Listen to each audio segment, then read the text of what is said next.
আন্তর্জাতিক অপরাধ ট্রাইব্যুনাল ১-এর ছাদের কিছু অংশ ধসে পড়ায় অল্পের জন্য রক্ষা পেলেন মাওলানা দেলোয়ার হোসাইন সাঈদীর মামলার তদন্ত কর্মকর্তা হেলাল উদ্দিন।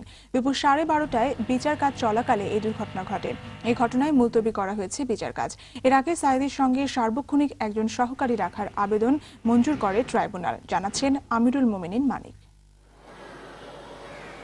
বুধবার সকাল থেকেই ট্রাইব্যুনাল ১-এ জামাত নেতা দেলোয়ার হোসেন সাঈদীর বিরুদ্ধে তদন্তকারী কর্মকর্তা হেলাল উদ্দিনকে জেরা করেন আসামি পক্ষের আইনজীবী মিজানুল ইসলাম। দুপুর 12:30টায় বিচার কাজ চলার সময় হঠাৎ করে ট্রাইব্যুনাল ১-এর ছাদের একটি অংশ ধসে পড়ে। এ সময় চারপাশে আতঙ্ক ছড়িয়ে পড়ে। 12:30টার দিকে আল্লামা দেলোয়ার হোসেন সাঈদীর তদন্ত কর্মকর্তা হেলাল উদ্দিন সাহেবের জেরা চলছিল।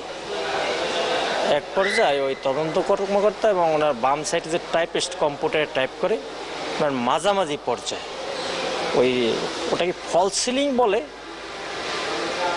ধপাস করে পড়ে এবং বিচার কাজ যখন চলছিল তখন আমরা সবাই হতচকিত হয়ে পড়লাম ব্যাপারটাকে।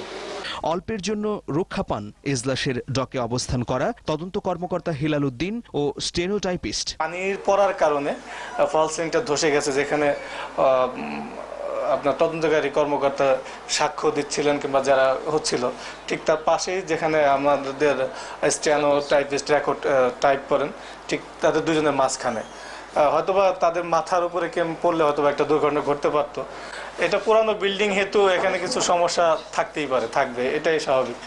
আমাদের তো অ্যাকোমোডেশন প্রবলেম আছে। এদিন জামাতে ইসলামীর আমির মাওলানা মতিউর রহমান নিজামীর মামলা স্থানান্তর ও অভিযোগ গঠনের সংশোধনীর বিষয়ে করা দুটি আবেদন খারিজ করে দেয় ট্রাইব্যুনাল ১। পাশাপাশি মাওলানা সাঈদীর সঙ্গে সার্বক্ষণিকভাবে তার সহকারী আবুল কালাম আজাদকে রাখার অনুমতি দিয়েছে একই আদালত। কারণ মাওলানা সাঈদীর হার্টে রিং পরানোর পরে তিনি অসম্ভব দুর্বল হয়ে পড়েছেন, নিজে উঠে দাঁড়াতে পারেন না, নিজের জামা কাপড় চেঞ্জ করতে পারেন না, টয়লেটে যেতে পারেন না, খাবার গ্রহণ করতে পারেন না।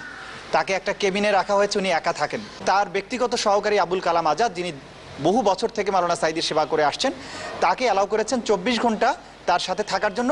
আমিরুল মোমিনিন মানিক, দিগন্ত টেলিভিশন, ঢাকা।